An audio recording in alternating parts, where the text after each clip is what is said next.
Now for demonstration, we will use the individual skills profile report to introduce you to the report generator. Whenever you select a report from the Reports menu, you are presented with the report setup screen. Now, each report consists of two main sections. At the left is the Report Setup Navigator, and at the top is the Report Setup Toolbar. Okay. Using the Report Setup Navigator, you can define general settings, filter the initial population using the available listers, and choose which reports to display using the report selection. Now, the General Settings page contains 5 distinctive sections. The session name identifies the report. Okay. Now, there are common filters for all reports, date ranges, output layout parameters, and special options. Okay. These are specific for each report. Now, the initial population determined from the general settings can be further refined using available listers. Okay. Now, click on any lister from the Report Setup Navigator. Okay. Now, display the initial population. We're going to select in program years. Or you can choose to select only a few records by unchecking the pick column to check pin records. Okay. We're going to undo this. Or you can also search for a student by using the name, okay, column filter, and then type any name and say OK. Now our search for a student by using the name has appeared over here. From the Navigator, the report selection, let me just clear this filter. From the Navigator, the report selection lists available sub-reports or related outputs that pertain to the primary report you are trying to produce. Now, on certain reports, you can use this list to have results saved to a spreadsheet file. Now, along the top of the report generator is a report setup toolbar.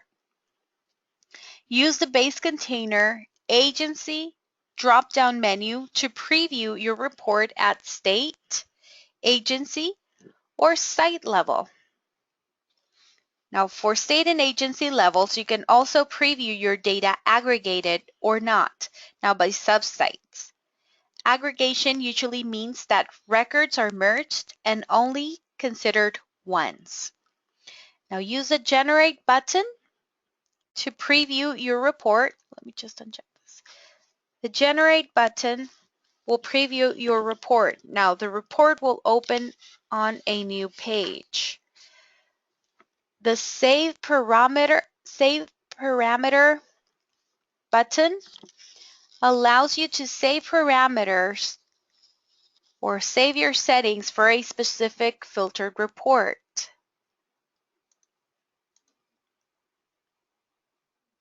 Okay. The Load saved parameters will display. The Load Parameter button will display if a list of any previously saved report parameters that you specifically saved to avoid setting up common report settings each time you want to generate a specifically filtered report. Now let's review each section in the report generator. Okay.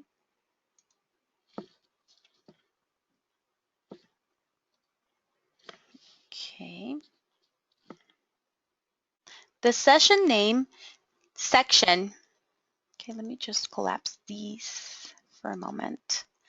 The session name section identifies the report date and time when generated and the logged on user.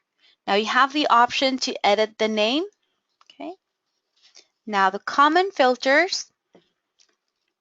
This section specifies program years, which only records in corresponding program year will be included in the report. And also programs. Now, besides being able to filter reports by program years, some reports allow you to further refine your filtering criteria using the programs list. Now, by selecting specific programs, only students having at least one activity record with a specified instructional program will be included in the report. Now, the date ranges section is a combination of data ranges that vary depending on the type of report that you want to create. Now, each date range has a predefined set of data. Now, use the drop-down menu to select activity date ranges or assessment date ranges. Okay. Now, use this option to define a custom interval for running your report. Now, by selecting,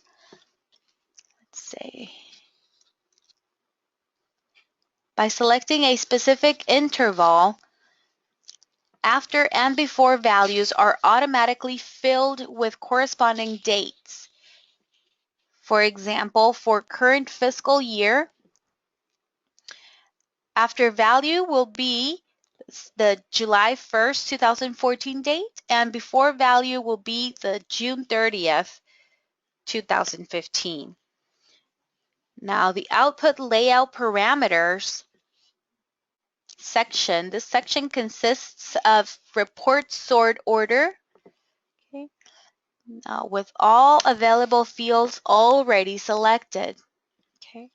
Now, page sort order also will with all available fields already selected. Now, page warning, criteria information, report criteria, prepared by and print by, and print time already are checked. Now, for report style option, the background options are available. Print options allow you to modify the way information prints on the report, such as name and ID. Now, each report has its own unique special options. Okay. Now, these are to target a specific segment of the learner population. Now that you have a general understanding of report setup screens, let's generate a few basic reports. Now, since we have been using the individual skills profile report to introduce a report generator, we'll use this to generate our first report. Okay. Now, from special options, you can choose to include grade level equivalency. Okay. All right. Now, our recommendation when first becoming familiar with generating reports is to leave most settings as is. And then after you are familiar with reports, you can begin to customize them. Now, so we'll go ahead and generate the report.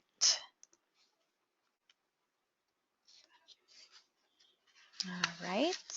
This gives you a message when it's generating. Okay. All right. Well, this is a normal, I did not check if I wanted to be warned if there were too many pages. So I will return back to my report setup navigator and will uncheck the warn if too many pages. Click the generate button again, and this is generating. As you know, the Rolling Hills database is a populated database with fictional data, so it's going through each and every record. Now, all reports will export as a PDF file. You can also print reports or export in different type of files.